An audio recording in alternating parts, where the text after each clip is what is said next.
Բարև հարգելի հայրենակիցներ, ուղիղ եթերում Նոյան Տապանն է Երևանից, հիշեցնեմ, որ ուղիղ եթերի ընթացքում կարող եք զանգարել ամերիկյան 818-967-521 և հայաստանյան 060 35 11 31 հեռախոսահամարներով հարցեր ուղղել մեր տաղավարում գտնվող հյուրին։ Այսօր Նոյան Տապանի տաղավարում հյուրընկալել եմ իրավապաշտպան Այսեր Իսայանին։ Նոյան Տապանի հետևորդներին հիշեցնեմ, որ ուղիղ եթերները կարող եք հետևել նաև Նոյան Տապանի պատրոնում, Facebook-յան եւ YouTube-յան էջերում։ Բարև ձեզ, պարոն Իսայան, շնորհակալ եմ Նոյան Տապանի հրավերն ընդունելու համար։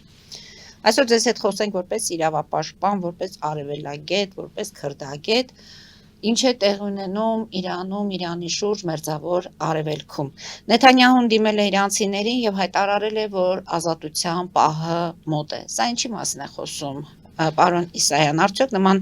հայտարարությունները կարող են ընկալվել ավելի շատ որպես Իրանի ներքին քաղաքական գործընթացի վրա ազդելու փորձ եւ ինչ ազդեցություն կարող են ունենալ նման հայտարարությունները տարածաշրջանային լարվածության վրա։ Նախ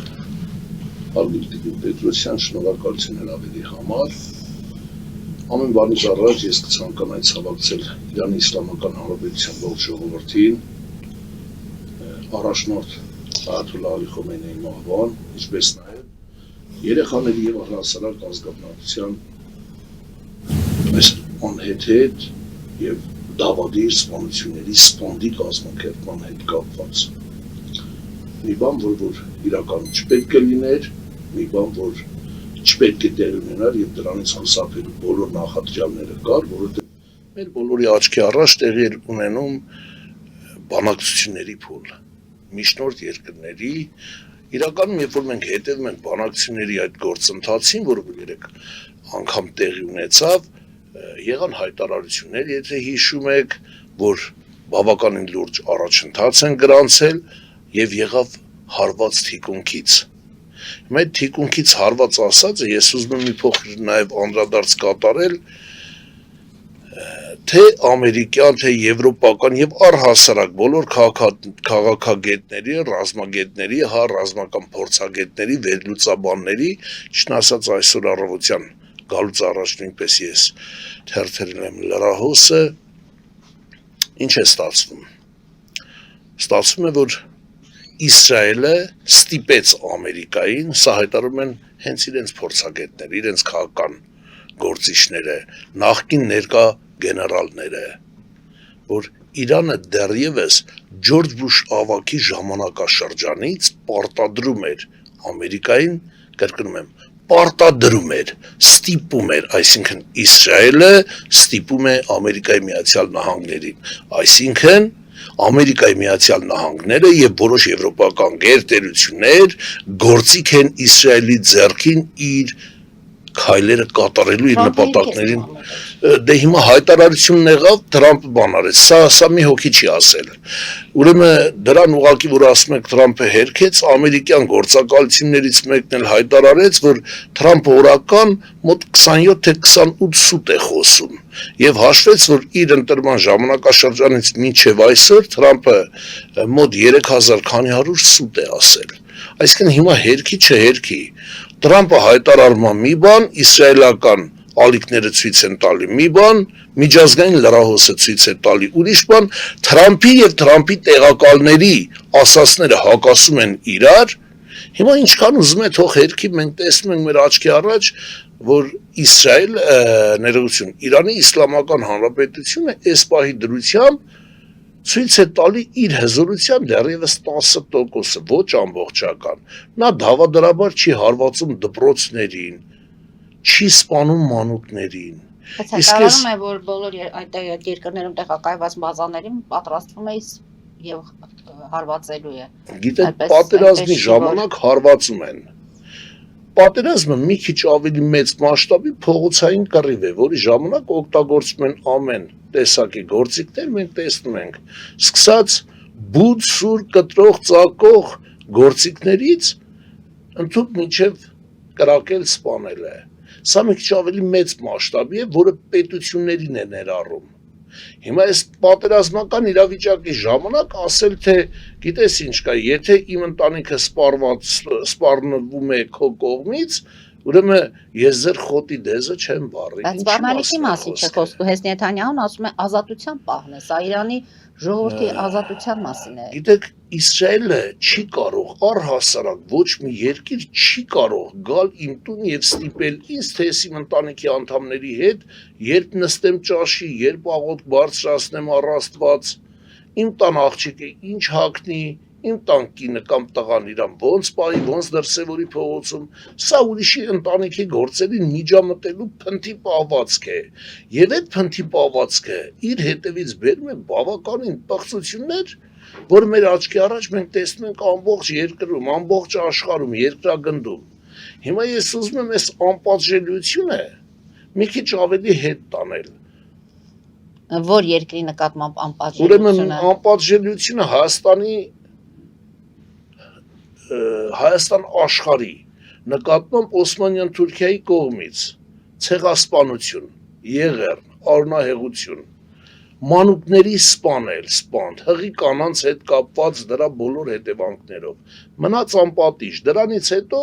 բերեցին աղվեսին, նշանակեցին տնօրեն, այսինքն հայկական տարածքները Վիլսենյան պայմանագրով տվեցին Թուրքիային ի պահ,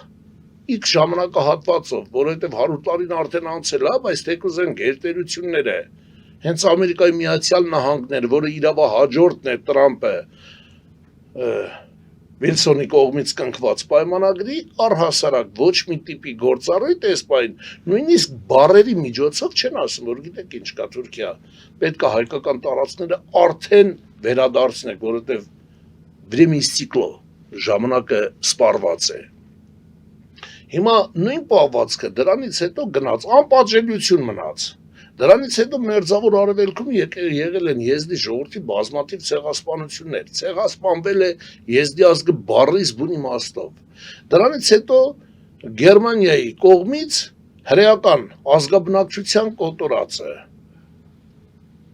Դրանից հետո ու մնաց, այո, Գերմանիան ընդունեց, հետո փոխհատուցեց, բայց կյանքերը չես վերադարձնի։ Ես ուզում եմ ուղղակի եւս մեկ անդրադարձ կատարել,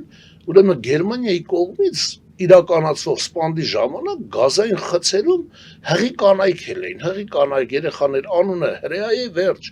բոլորին միանշանակ ոչնչացնում էին։ Դրանից հետո եղավ Հիրոսիմա Նագասակի վրա Ամերիկայի կողմից իրականացված ատոմային հարվածները 150-ից 250 հազար մարդ ուղղակի բառից բուն իմաստով ոչնչացվեց։ Հիմա ես ուզում եմ ձեզ մի հարց տալ եւ այս հարցը ես ուղղում եմ նաեւ բոլոր են գերտերությունների ներկայացուցիչներին, ովքեր այսօր Հայաստանի Հանրապետությունում դեսպանատներում են աշխատում, բայց տվյալ երկրի քաղաքացիներ են։ Ամերիկայի կողմից իրականացված հարվածների ժամանակ մանկապարտեզներում երեխաներ կային, վերացվեցին, դպրոցներում կային, ոչնչացվեցին, հղի կանայք կային ծննդաբերության աթոռների վրա, ծննդաբերության ժամանակ, երեխան մոր փորից դուրս չեկած, ոչնչացվեց, այրվեց ատոմային ռումբի, մնաց անպատիժ Ամերիկան մինչև հիմա ներեգություն չի խնդրել դեռևս Ճապոնիայից։ Դրանից հետո վերցնենք ու այսպես փուլերով գանք Աֆղանստան, Վիետնամ, մնաց անպատիժ։ Չեմ ուզում ես փուլերով անդրադառնալ, բայց եկեք մի հատ 2014 թվական Հյուսիսային Իրաք եզդիների բնորան Շանգալ։ Չգիտեին գերտերությունները, որ իսլամական պետությունը հարվածելու է, գիտեին։ Ես իմ կարծիքն եմ ասում, եթե իրանք չգիտեին, իրանք հետախուզությունը, հակահետախուզությունը, բոլոր ամբողջական այդ գործիքակազմը հավասար է 0-ի, բայց թույլատրեցին։ Մնաց անպատիժ։ Ես այն ժամանակ հայտարարել եմ եւ հիմա էլ ասում եմ, որ Արցախը եզդիական Շանգալի շարունակությունն էր, որը մնաց անպատիժ։ Արցախում կադրեր կային, որ զինվորին գերի վերցրած զինվորներին ուղակի սպանում էին խրախճանքի համար, որ հավաքված կադրեր կան, թե ոնց են հայ զինվորին մորթում խրախճանքի համար, եւ սուլոցները, ծափահարությունները մորթելու ժամանակ մնաց անպատիժ։ Կանանց նկատմամբ իրականացված, այո, զինվորական կանանց եւ մայրերի բոլորի հանդեպ գլխատվեց Արցախը, մնաց անպատիժ։ Դրանից հետո եղան ու այսպես, փուլ առ փուլ։ Հիմա եկանք հասանք ուր, Իրան, իրանք մտածում են, որ Իրանը Հայաստանի Հանրապետության նման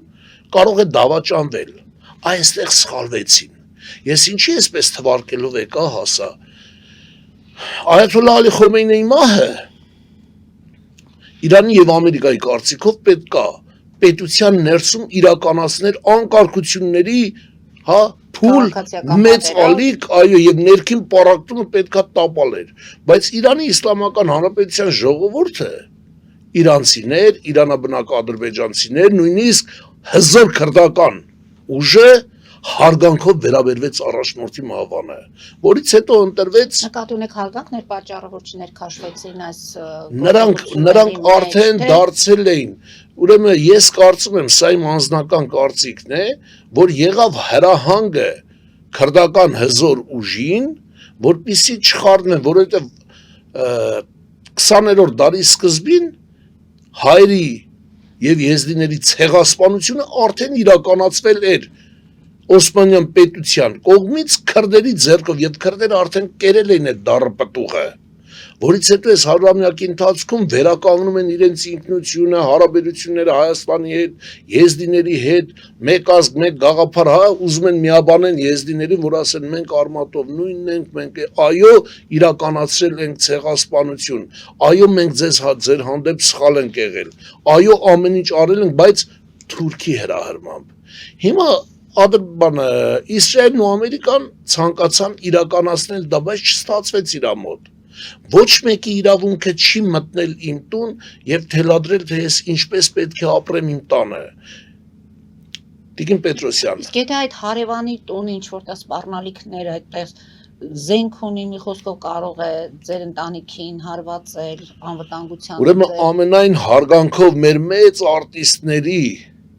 հա, այդ քաղցր անվանն ու հիշատակին, ես հիշում եմ պահանջվում է ստախոս բեմականացումը Կարպ Խաչվանքյանի, մեր լեգենդար Կարպ Խաչվանքյանի մասնակցությամբ, որ ասում է ես սպանեցի նրան, որովհետև նա ասեց, որ իր գրպանում ատոմային ռումբ կա։ Այսինքն Մագատեն ասեց, որ Իրանը սպառնալիք չի։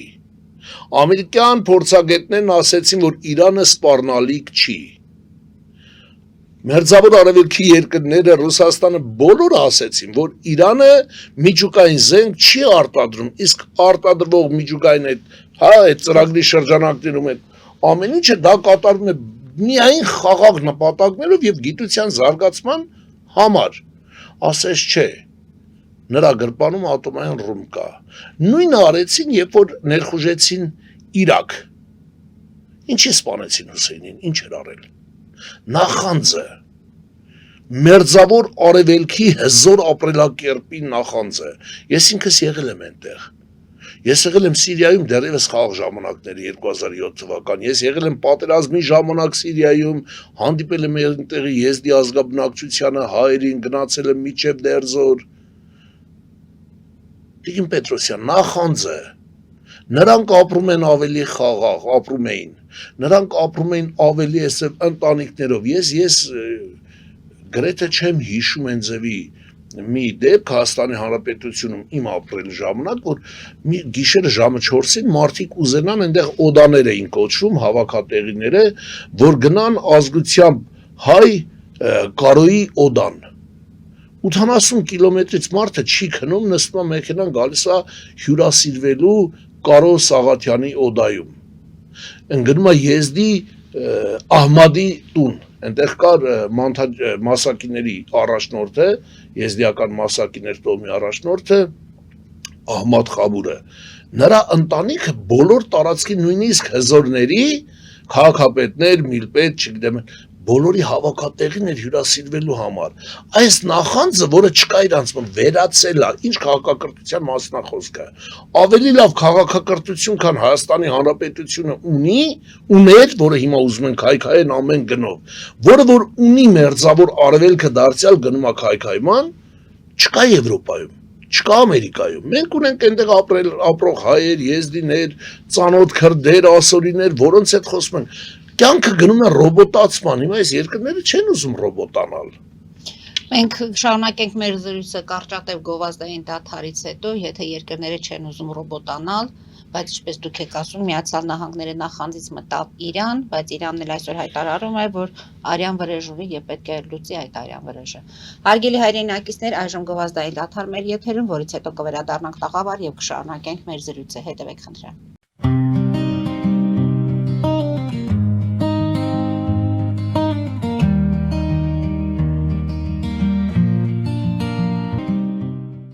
Ֆելիչե ժամանակակից ատամնաբուժական կլինիկա։ Այստեղ հարմարավետությունն ու խնամքն առաջնային են։ Այստեղ կիրառվում են ատամնաբուժական ամենաժամանակակից տեխնոլոգիաներ, ճշգրիտ ախտորոշում, արդյունավետ բուժում, նուրբ փորձառություն եւ անհատական մոտեցում։ Սկսած սովորական մանրուքներից մինչև առաջադեմ ընթացակարգեր, այստեղ դուք գտնվում եք բարձր որակավորում ունեցող եւ փորձառու ատամնաբուժական մասնագետների ձեռքերում։ Մեր բարեկամական եւ հյուրընկալ անձնակազմն այստեղ է յուրաքանչյուր այցը հաճելի դարձնելու համար։ Ֆելիչե, ձեր առողջ եւ ամենաերջանիկ շպիտը սկսվում է այստեղից։ Եկեք եւ բացահայտեք նորարարության փորձագիտության եւ կարեկցանքի կատարյալ համադրությունը։ Երևանի եւ Զովունիի սահմանին գտնվող ալպիական թաղամասում սկսվել է 2, 3 եւ 4 սենյականոց բնակարանների նախնական ամրագրում։ Առաջարկում ենք նաեւ թաունհաուսներ արդեն պատրաստ եւ կառուցվող։ Բնակարանների արժեքները սկսվում են 50,000 ԱՄՆ դոլարից մինչև 140,000 ԱՄՆ դոլար, իսկ թաունհաուսներինը 160,000 ԱՄՆ դոլարից 170,000 ԱՄՆ դոլար։ Մանրամասների համար այցելեք մեր պաշտոնական կայք alpiakan.am կամ զանգահարեք +374 44 201 066։ Ամրագրում կարող եք կատարել մինչև ապրիլի 30-ը։ Ալպիական թաղամաս, ձեր նոր տունը հայրենիքում։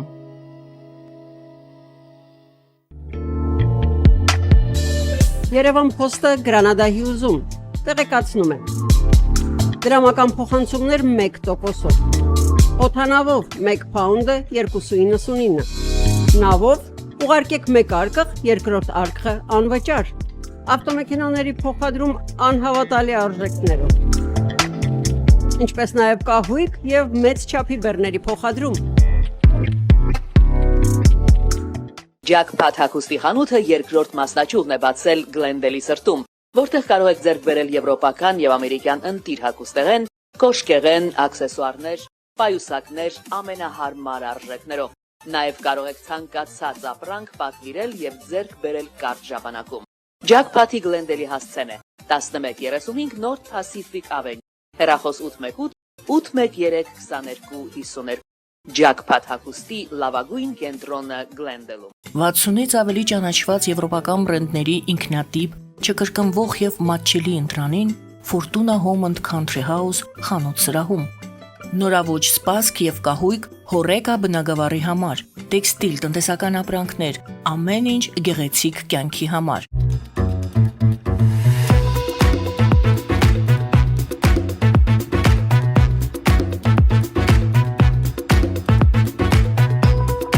Արարատ ռեստորան, ընտանեկան եւ ընկերական ժամանցի լավագույն հասցե, սիրված արտիստներ, հյուրընկալ մթնոլորտ, հարուստ ճաշացան, անմահական խորտիկներ։ Արարատ ռեստորան, հասցեն անփոփոխ, սիրով սպասում ենք ձեզ։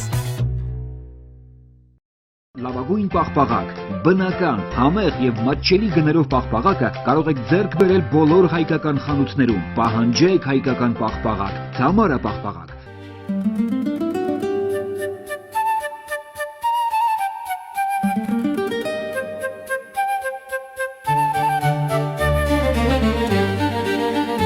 Նոյան տապան տպարան,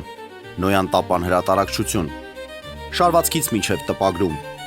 զանգահարեք, գրեք, այցելեք, միասին պատրաստենք ձեր գիրքը, ամսագիրը կամ թերթը, որտեղ նշվելու է, տպագրված է Նոյան տապանում։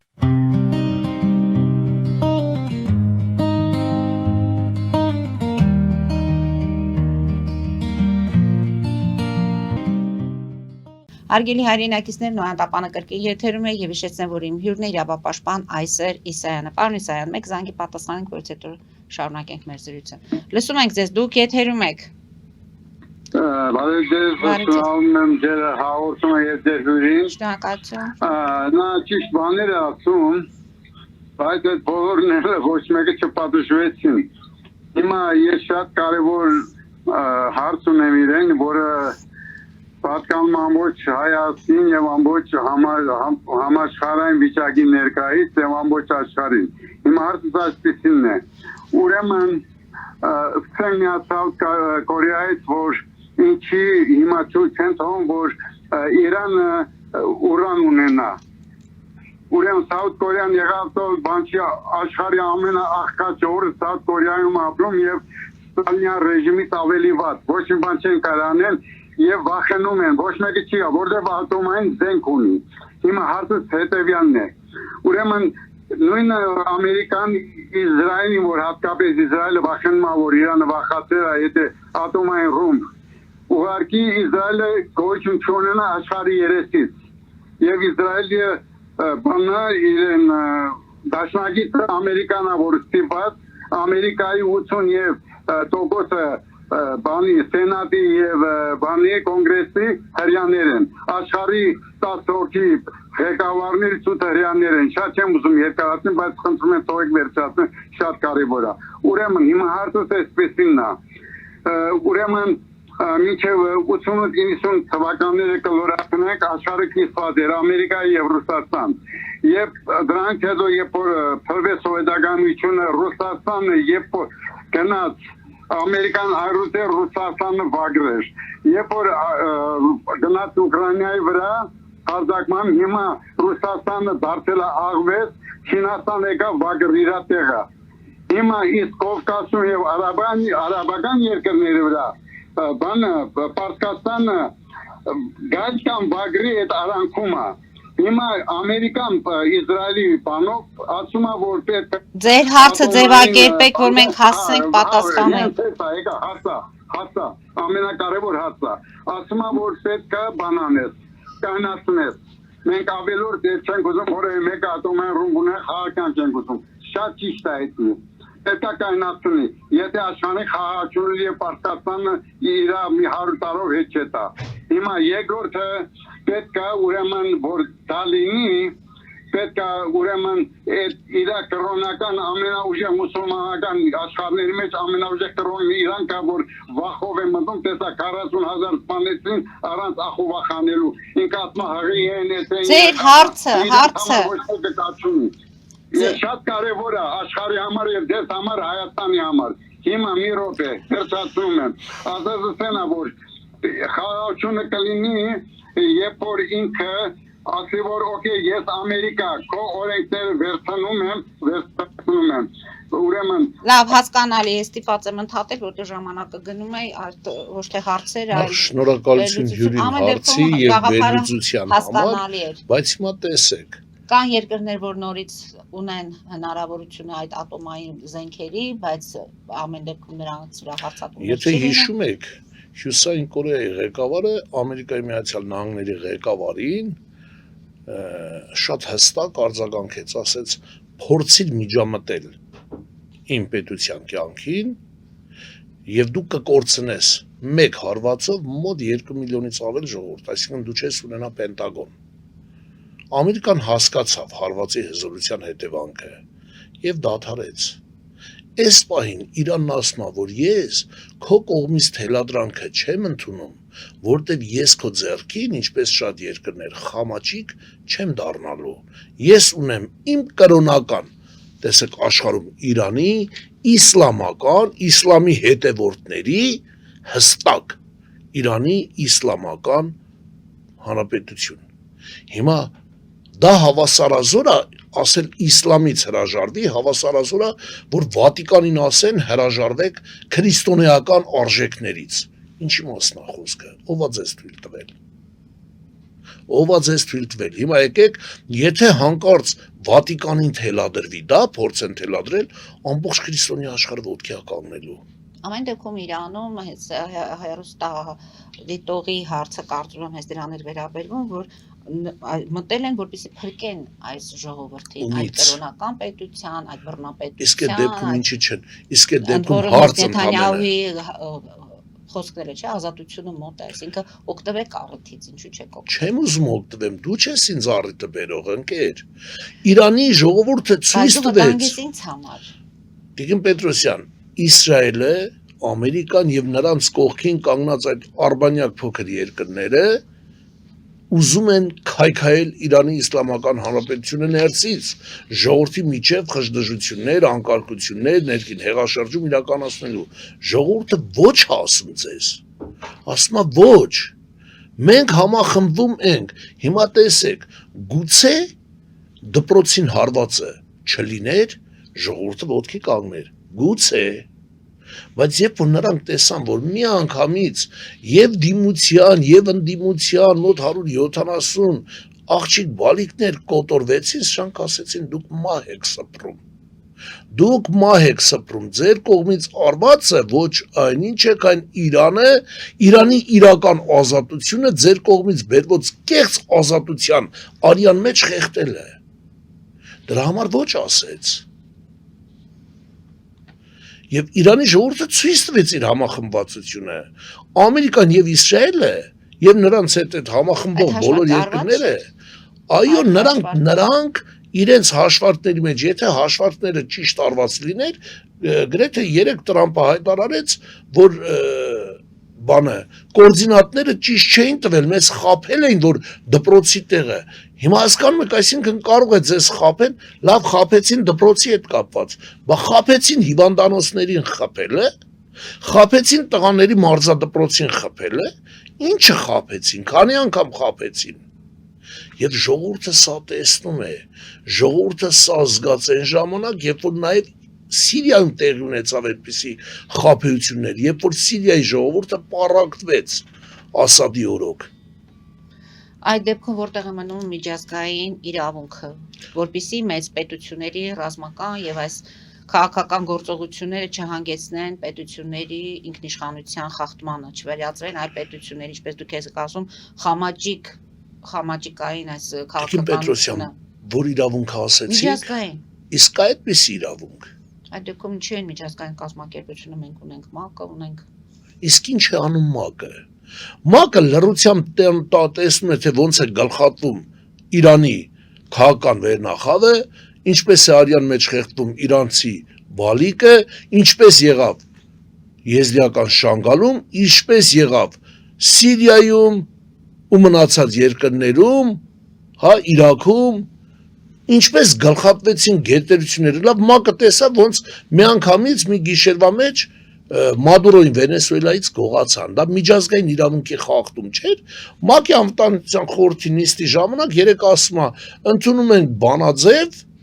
եթե չեմ սխալվում 13 կողմ 2 ձեռնպահով, որի շրջանակներում պետք է պարտադրել Իրանին հարևան արաբական երկրներում գտնվող ռազմաբազաներին ամերիկյան, որտեղից իրականացումը հարվածը Իրանի հանրապետությանը չիրականացնի։ Այ ընկեր, ես չեզոքացնում եմ այն կառույցները, որտեղից իմ երկրին սպառնում է վնաս։ Եկեք մի հատ իրերը իրենց անուններով կոչենք։ Բայց Իրանը հայտարարել է, որ փակեք այդ ռազմաբազաները, եթե ոչ ես կհարվածեմ։ Ներողություն, կասեք, ով ում վրա հարձակվեց։ Իրանը Ամերիկայի թե հակառակը։ Եթե Իրանը Իսրայելի հետ հարձակվեց, Ամերիկան Իսրայելի հետ հարձակվեց Իրանի վրա, Իրանը շատ ճիշտ է գործում չեզոքացնելու վտանգը։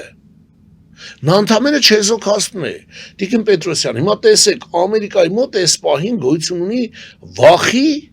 այն անպատժելիության սինդրոմը, որը որ տառապում են երկրներու իրանց այդ ղեկավարները, վերածվել է այս պահին վախի եւ խուճապի։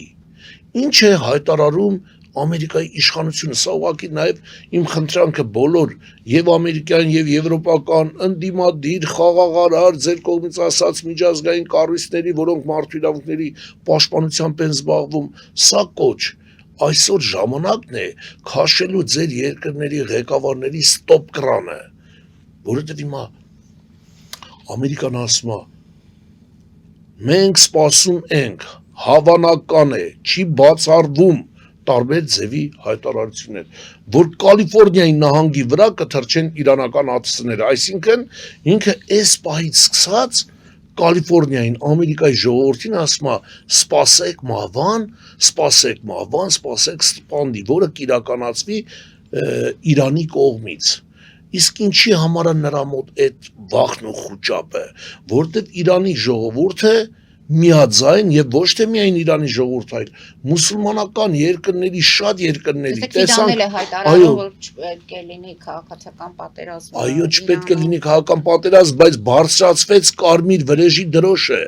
հայտարարվեց մի քանի երկրների այաթոլաների կողմից հայտարարվեց ջիհադ։ Այրվում են ամերիկյան դեսպանատները եւ Ամերիկան գիտակցում է, որ չտա Աստված, սա կոչ չի, սա ընդհանրապես սթափության խնդրանք է բոլոր երկրներին եւ իրանց այդ դիվանագիտական առաքելություն իրականացնող բոլոր խաղաղապահ, խաղաղարար ավելի շուտ կառույցներին։ Այսինքն այդ ԱԹՍ-ները լինել են քայլող, ԱԹՍ-ները լինելու են, այո, կարող են լինել քայլող, ահաբեկչական, այսինքն իր երեխային իրանց այսօր առավոտյան դարձյալ եմ ասում, նայել եմ մի շատ հետաքրքիր վերլուծություն, եվրոպական երկիր, անունը գրած չէր, բայց ասում է, գիտեք, Ալի Խոմեյնիի որդին նստել է հոր աթոռին։ Դուք կարծում եք նա լռելու է եւ չի իրականացնելու։ Ինքը չի լռում, ինքը Այդքան մանուկների ծնողներ, հարազատներ, որոնք ուղակի սգում են այս պահ իրանց բալիկների կորուստը։ Որդին սգում է իր հոր կորուստը, որ ընդհանրապես տանը նստած ճաշում էին, ամերիկյան գրադ ընկավ ու իրանց այդ ճաշը հարամվեց ու այդ ամեն ինչը արյան մեջ խեղդվեց։ Նրանց խաղաղ ապրելակերպը կործանվեց։ Հիմա հարց է ստեղից։ Ամերիկան հասկանում է, եվրոպական երկրների այդ ղեկավարները հասկանում են, որ իրանց երկրներում չի բացառվում եւ հավանական է գործողություններ, որ լինելու է վրեժը իրանց բալիկների հանդեպ, չեմ ցանկանում, կրկնում եմ, սա ուղղակի սթափության կոչ է։ Քաշեք ձեր երկրների ղեկավարների, սենատների, ազգային ժողովների, դումաների, չգիտեմ, ռադաների, որտեղ ուզում եք քաշեք ստոպկրանները, որպիսի խաղաղությունը իրականում թևակողի։ Եվ եւս այսպիսի մի դիտարկում, ուրեմն Ամերիկան մենք բոլորս գիտենք, որ Թրամփը նույնպես մի քանի օր առաջ նայեցին մոտ 23 տարբեր եկեղեցիների հովավներ, եկել էին Քրիստոս պաշտողներ, եկել էին Թրամփի հետ աղոթել եւ ուղիղ եթերով ցույց են տալի աղոթքը։ Քրիստոս խաղաղության իշխան է։ Աստված խաղաղության Աստված է։ Եվ բոլոր նրանք, ովքեր աղոթում են Ամերիկայի հաղթանակի կամ Տրամփի կատարած գործողությունների արդարացման համար, նրանք չեն կարող լինել Քրիստոսի հետևորդներ եւ ծառաներ, որտեղ նրանք մերժում են Քրիստոսի բերած խաղաղությունը, մերժում են Աստծուն որպես խաղաղության թագավորի, գիտեք, Եզդիազգը իր բառապաշարի մեջ մշտապես օգտագործում է Փաթշե Ադլայե, խաղաղության թագավոր։ Հարսանիքների ժամանակ դա բաժակ են բարձրացնում խաղաղության թագավորի համար, սքո սեղաններին, անընդհատ անդրադառնում են խաղաղության թագավորին, որն է Աստված, իսկ Աստծուն պաշտող ժողովուրդը կարող է առնահեղության ջատագովն ու նվիրյալը լինել։ Հարգելի հայրենակիցներ, Նորանտապանը կրկին եթերում է։ Պարոն Իսայան, ինչ է անում Հայաստանը։ Հայաստանը այս թողոբոհի մեջ խաղաղության, մեզ մոտ խաղաղություն են, վարչապետը դրա մասին մի քանի անգամ հայտարարել է։ Մեզ մոտ մարզերում այցեր են իրականացնում որոշ քաղաքական ուժեր, այդ թվում նաև իշխող ուժը։ Մի խոսքով մենք գնում ենք ընտրությունների։ Ընտրությունների հետ կապված ինչ կարող եք ասել։ Դուք այս անգամ լինելու եք ընտրությունների այդ շրջանակներում ձեր քաղաքական ակտիվությունը տեսնելու եք թե ոչ։ Նախ շնորհակալություն հարցի համար, բավականին հետաքրքիր էր հարցը։ Սպասում եմ այդպիսի հարցի, Տիկին Պետրոսյան, որովհետև իմ կատարած վերջի հայտարարությունից հետո տեսեք, Հայաստանի Հանրապետության ընտրական օրենսգիրքը երբեք իմ սրտով չի եղել եւ այս ուղումներից հետո դարձյալ իմ սրտով չի։ Ինչի՞։ Որովհետեւ ես հայտարարեցի, որ ազգային փոքրամասնությունների ներկայացուցիչների կարգավիճակը դարձրել են մուրացկանի կարգավիճակ։ Մի քանի հզոր կառույցներ, եթե կարելի է հզոր ասել, մի քանի հզոր կառույցներ ամեն դեպքում քաղաքական դաշտի վերցնում են մեկական ներկայացուցիչ ազգային փոքրամասնություններից։ Ազգային փոքրամասնությունների ներկայացուցիչները սկսում են պայքարել, ամեն ինչ անում են եւ վերջում էսել մուրացկանին ման ձեռքը պարզած սպասում են, թե արդյոք ընտրություններից հետո նրանք կգնան ազգային ժողով, թե դարձյալ մի 5 տարի կսպասեն իրենց այդ տարբեր գործողությունների, ով որտեղ աշխատել է։ Այսեր Իսայանը լրացուցիչ ընտրացուցակով ազգային ժողովի ընտրություններին չի մասնակցի։ Այդ դեպքում ինչպես եք մասնակցելու։ Միակ առաջարկը, որը կլինի, դա համամասնական ցուցակով եւ անցողիկ շեմով։ Հակառակ դեպքում չեմ մասնակցի։ Իսկ որտեղ է գրված, կասեք, որ մեկ ազգային ժողովում պետք է լինի ազգային փոքրամասնության մեկ ներկայացուցիչ։ Ինչի։ Ինչի են ազգային փոքրամասնության ներկայացուցիչներին ներգրավում լրացուցիչների մեջ, որպիսի պահեն եւ թոս փչեն միջազգային ատյաներեն իրենց կողմից որդեգրած ազգային փոքրամասնությունների, պարտադրանքը, որ պետք է անպայման ազգային ժողովում լինի մեկական ներկայացուցիչ, թող 3 հոգի լինեն, ով է խանգարում։ Ինչի չեն եզդի ազգի ներկայացուցիչին, ով ավելի շատ մեծ գիտական պոտենցիա ունի, քան իրանց կուսակցության շարքերում ներգրավված որպես տեխնացու բազմաթիվ ներկայացուցիչներ տարբեր։ Բայց հիմա մենք ունենք ազգային ժողովում եւ եզդի լրացուցիչ ցուցակով եւ ասորիների լրացուցիչ ցուցակով։ Իսկ ինչպես է լինում, որ մեկը օրինակը հայտնում է քաղաքացիական պայմանագրի մեջ, մյուսը Հայաստան դաշինքում։ Դարձյալ նույն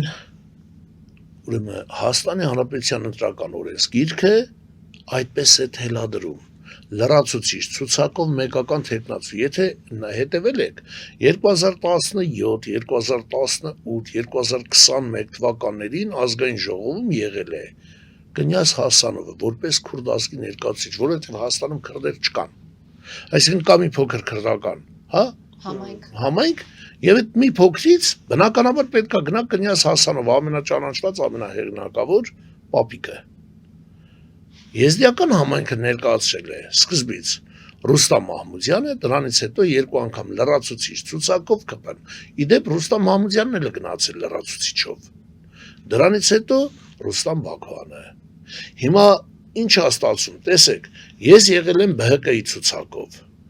Սիաբան Սադոյանը եղել է մեկ այլ ցուցակով, Թեմուր Ջնդոյանը մեկ այլ ցուցակով, Մայա Փոլադյանը մեկ այլ ցուցակով, այն մեկը մեկ այլ ցուցակով։ Եվ մենք բոլորս սպասել ենք, թե տեսնենք, երբ որ ընտրությունները կավարտվեն, թե որ ձայնը կտան որ կուսակցության ազգային փոքրամասնության։ Այսինքն մենք սպասել ենք, այսով, Այսինքն դուք սպասում եք, ով հրավիրում է հենց իր խմբակցության։ Ես ասում եմ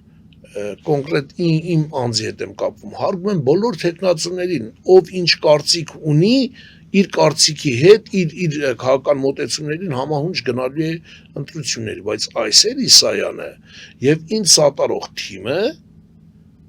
Մուրացկանի կարգավիճակ չի ունենալու, այո, եղել են 2 հեռախոսազանգ, եղել, որ այդ հայտարարությամբ հանդես եկած Facebook-յան էջը։ Առաջարկը եղել է հայտարարությունից հետո։ Իսկ ինչու նախապես հայտարարությունը արեցիք արդեն։ Որովհետև երբ որ գնում էր քննարկումները, իմ ազգի ներկայացուցիչներից, իմ ընկերներից, հարևաններից մշտապես հարց էին տալու, իսկ մասնակցելու եք, բայց քանի որ վերջին 5 տարիների ընթացքում բավականին լուրջ ուղի ենք անցել, Տիկին Պետրոսյան։ Նախապես են արդեն քայլել։ Այո, ես արդեն եւ հնարավորությունները, եւ իմ կողքին կանգնած հզոր ընկերների ուժը գիտակցելով հասկանալով ես ասում եմ, եկեք հավասարը հավասարին։ Եթե եզդի ազգը պետք է չմասնակցի հայոց պետականության կերտմանը, մի հոգի կնոպկա սողմող այնտեղ պետք չի։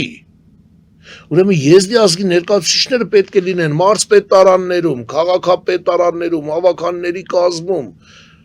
քննչական մարմիններում։ Հիմա եկեք մի հատ հետ նայենք։ Գլխավոր դատախազությունում կար Թեմուր Բրոյան, կար Երևան քաղաքի գլխավոր դատախազի տեղակալը Տիտալ Ջնդոյան, Արմավիր մարզային քննչական վարչության պետը Թեմուր Ջնդոյան։ Հիմա այս ձև եթե գնանք, վերջի եզդի ներկայացուցիչը կառավարությունում երբ է եղել, կասեք, Երջանկահիշատակ Սադունյան Բաքրը, երբ է եղել։ Ինչի այսօր եզդի ազգի ներկայացուցիչները կամ ազգային փոքրամասնության ներկայացուցիչները մարզպետարաններում ներգրավված չեն որպես մարզպետի օգնականի կամ խորհրդականի կարգավիճակով։ Ինչ որ հարց լուծելու դեպքում այդպես ինչ որ Տիկին Պետրոսյան, հարցերը բազմաթիվ են, հարցերը բազմատեսակ են, առաջարկությունը չեմ ուրանակ, ասեմ, ուրեմն Գյումրու քաղաքապետ Վարդան Ղուկասյանի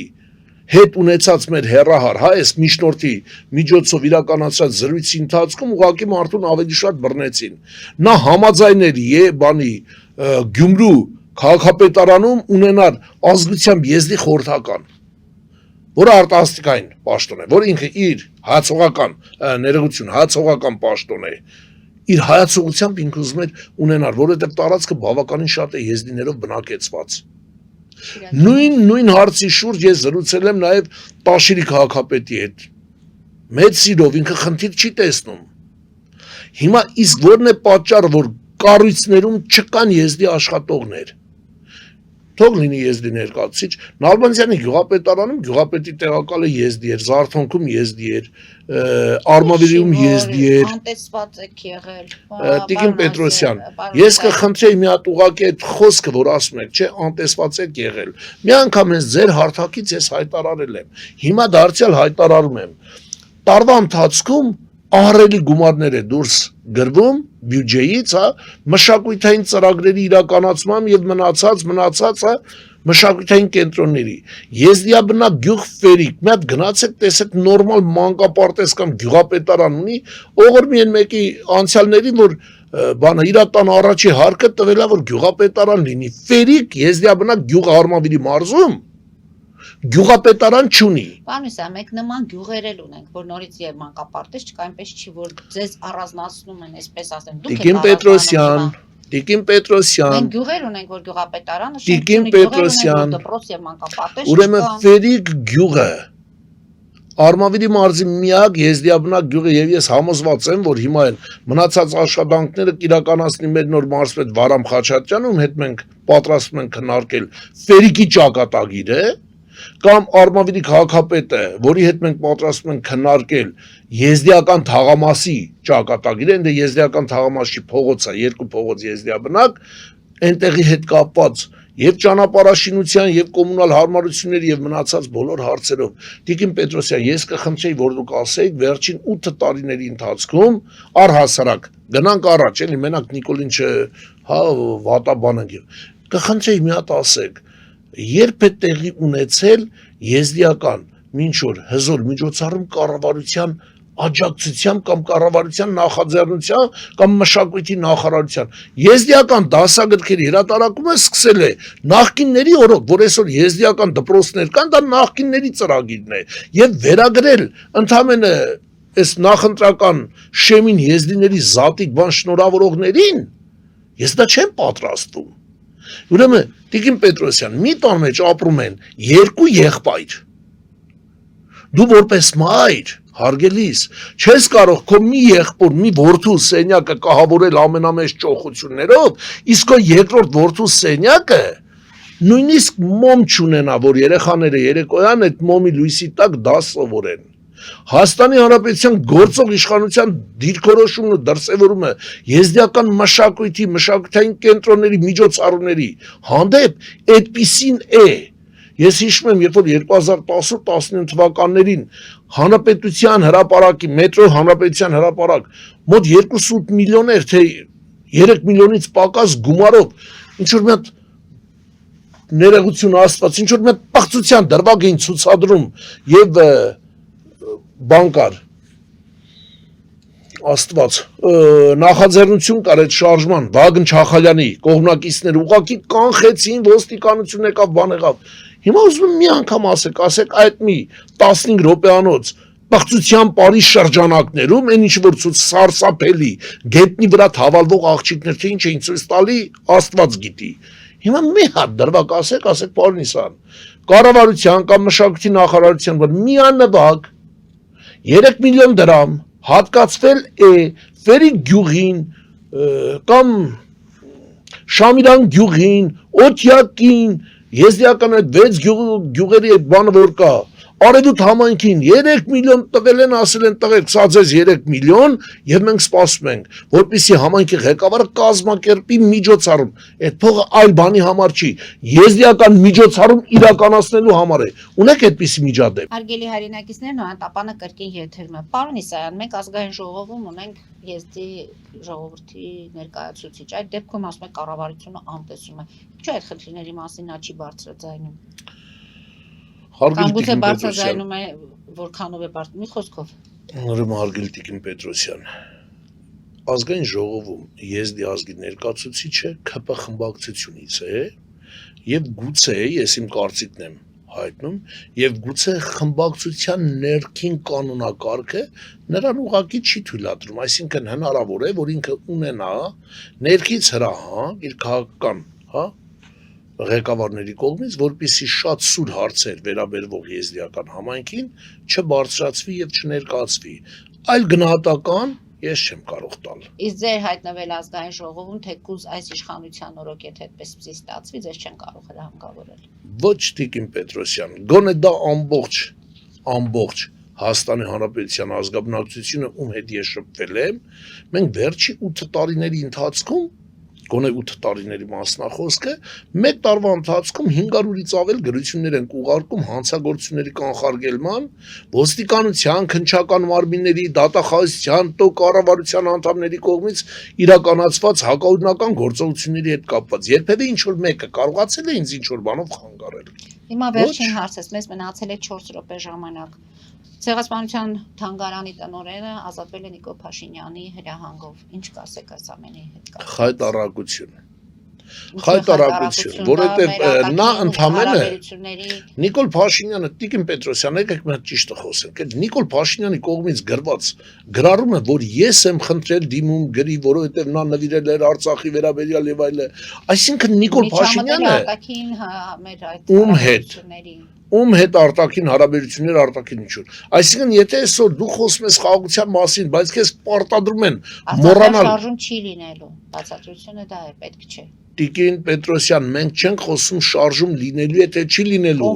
Մեզ ասում են, որ մեզ մի ստիպեք մոռանալու եւ ուրանալու մեր զոհերի հիշատակը, մեզ մի ստիպեք ջնջելու հայոց պատմությունը, որի հետ անմիջական շաղկապված է եզդիական պատմությունը։ Իմ տան մեջ թեկուզ եւ դրսից բոլորի համար տեսանելի լինելու է Արցախի եկեղեցիների ամբողջական համալիր նկարը։ Պետական մակարդակով, պետական այս Տիկին Պետրոսյան, գուցե մենք վարձակալենք տարածք եւ այդ տարածքի վրա տարածքներ անցնող դարձողների համար Արցախի բաները խփենք, Են ամեն ինչ որ թողեց գործը։ Դա պատերազմ է, դա կոնֆլիկտ է։ Ոչ մեկ չի կարա դա ասի։ Մենք ուղղակի չենք մոռանում մեր պատմությունը, մենք չենք ուրանում մեր զոհերի հիշատակը եւ ոչ ոք չի կարող մեզ պարտադրել։ Թե Նիկոլ, թե իր քաղաքական հայրերը Ալիևն ու Էրդողանը։ Հունիսի 7-ին երևանցիները գրողի ծոցը կուղարկեն բոլոր օլիգարխներին եւ նախկին իշխանության ներկայացուցիչներին, հայտարարել է Ավինյանը։ 8 տարի է Նիկոլ Փաշինյանի վարչակազմը եկավ իշխանության օլիգարխների, երկիրը թալանողների մնացածի։ Տիկին Պետրոսյան, կարող եք ինձ ասել 8 տարվա ընթացքում քանի միլիարդ դոլար է Նիկոլ Փաշինյանը իր գործող վարչախմբին պարգևավճար ու մնացածը տվել։ Եկել են խոսել պարգևավճարների մասին, մեկ ամսակի կապակցությամբ էլ կանայք ազգային ժողովի պատգամավորների աշխատակիցների 70,000 դրամով պարգև։ Շնորհավոր միամսյակ սիրելի կանայք, Հայաստանի Հանրապետության բոլոր ազգերի ներկայացուցիչ կանայք։ Ես չեմ ասում, հիմա գալիս են փնթի քաղաքական գործիչներ, ես ասում եմ փնթի քաղաքական գործիչներ, դրա մասին հայտարարել եմ, որ իրենց գոյության կյանքի ընթացքում երբևէ ոչ մի անգամ, բացի խտրական վերաբերմունքի դրսևորումից, կարդում ես, ինքը քաղաքական ինչ-որ դեմք ու գրում է, հայ մայրեր ձեր մարտի 8-ը շնորհավոր, հայ աղջիկներ են մնացած մայրերն ու կանայք, հերոսացիները, բաները դրանք հեչ, Հայաստանի Հանրապետության բոլոր մայրեր, քույրեր եւ կանայք, տատիկներ, ձեր միամսյակը շնորհավոր, Աստված ձեր առողջություն տա եւ այն երջանիկ հայացքով, եթե նույնիսկ ննջեք խաղաղության մեջ, երջանիկ հայացքով գնաք Աստծո հետ հանդիպման, ձեր հոգու պատասխանը տալու։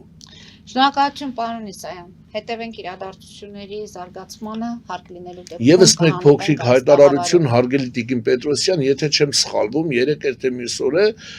Նիկոլ Փաշինյանին հարցրեցին, թե արդյոք այն 3 էր, չէ՞։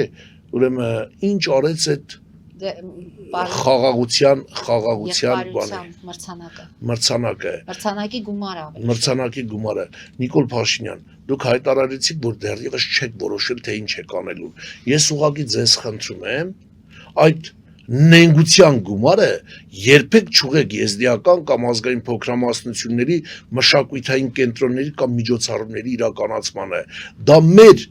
անվանն ու հարգանքին հարված կլինի։ Հանկարծ այդ գումարը եզդիական մշակույթի կամ եզդիական արժեքների պահպանման գործընթացին չուղեք։ Եզդի ազգը դրա կարիքը չունի։ Մենք ավելի վեհ ենք, քան քո դավադիր պարգևավճարը։ Շնորհակալություն պարոն Իսայան։ Հարգելի հայրենակիցներ, այսօր այսքանով ավարտում ենք։ Հետևեք զարգացումներին, մնացեք խաղաղությամբ։